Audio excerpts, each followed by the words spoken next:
ಬೆಂಗಳೂರಿನ ಇನ್ನಷ್ಟು ಪ್ರಮುಖ ಸುದ್ದಿಗಳನ್ನು ನೋಡೋಣ ರೌಂಡ್ ಅಪ್ನಲ್ಲಿ.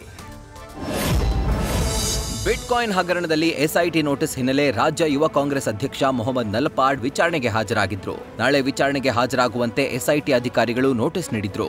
ಆದರೆ ಇಂದೇ ನಲಪಾಡ್ ತನಿಖಾಧಿಕಾರಿ ಡಿವೈಎಸ್ಪಿ ಬಾಲರಾಜ್ ಮುಂದೆ ವಿಚಾರಣೆಗೆ ಹಾಜರಾಗಿದ್ರು. ಗೂಡ್ಸ್ ಆಟೋ ಅಡ್ಡಗಟ್ಟಿ ಸುಲಿಗೆ ಮಾಡಿದ್ದ ಆರೋಪಿಯನ್ನ ಹೈಗ್ರೌಂಡ್ಸ್ ಪೊಲೀಸರು ಅರೆಸ್ಟ್ ಮಾಡಿದ್ದಾರೆ. ಆರೋಪಿ ಇಮ್ರಾನ್ ಪಾಷಾ ಬಂಧಿತ ಆರೋಪಿಯಾಗಿದ್ದು, ಜನವರಿ 31ರಂದು ಬಳ್ಳಾರಿ ರಸ್ತೆಯ ವಿಂಡ್ಸರ್ ಮ್ಯಾನರ್ ಬ್ರಿಡ್ಜ್ ಸಮೀಪ ತಡರಾತ್ರಿ 1 ಗಂಟೆ ಸುಮಾರಿಗೆ ಗೂಡ್ಸ್ ಆಟೋ ಅಡ್ಡಗಟ್ಟಿ ಸುಲಿಗೆ ಮಾಡಿದ್ದ.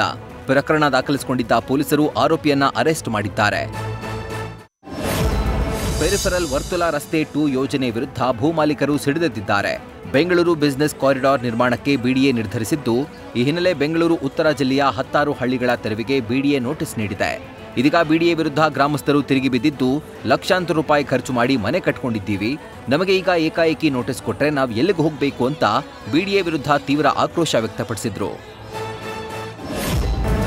ಬಿಎಂಟಿಸಿಯಲ್ಲಿ ಯುಪಿಐ ಮೂಲಕ ಟಿಕೆಟ್ ಸಿಸ್ಟಮ್ಗೆ ಭರ್ಜರಿ ರೆಸ್ಪಾನ್ಸ್ ಸಿಕ್ಕಿದೆ. ಫೆಬ್ರವರಿ 3ರಂದು ಒಂದೇ ದಿನ ಯುಪಿಐ ಮೂಲಕ 1 ಕೋಟಿ ರೂಪಾಯಿ ಆದಾಯ ಬಂದಿದೆ.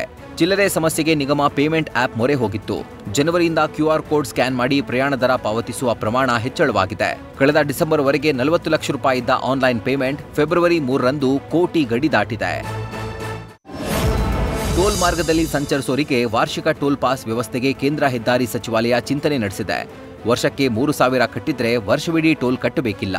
ಹಾಗೆ ಒಮ್ಮೆ 30,000 ರೂಪಾಯಿ ಪಾವತಿಸಿದ್ರೆ 15 ವರ್ಷದವರೆಗೆ ಜೀವಮಾನದ ಪಾಸ್ ನೀಡುವ ಬಗ್ಗೆ ಚಿಂತನೆ ನಡೆಸಲಾಗ್ತಾ ಇದೆ. ದೇಶದ ಯಾವುದೇ ಟೋಲ್ನಲ್ಲಿ ಎಷ್ಟು ಬಾರಿ ಬೇಕಾದರೂ ಸಂಚಾರ ಮಾಡಬಹುದು. ಈ ಬಗ್ಗೆ ಕೇಂದ್ರ ರಸ್ತೆ ಸಾರಿಗೆ ಮತ್ತು ಹೆದ್ದಾರಿ ಸಚಿವಾಲಯದಿಂದ ಪರಿಶೀಲನೆ ನಡೀತಾ ಇದ್ದು, ಶೀಘ್ರದಲ್ಲೇ ಜಾರಿಯಾಗುವ ಸಾಧ್ಯತೆ ಇದೆ. ನ್ಯೂಸ್ ಫಸ್ಟ್ ನಿರ್ಭೀತಿಯಿಂದ ನಿಮ್ಮ ಪರವಾಗಿ.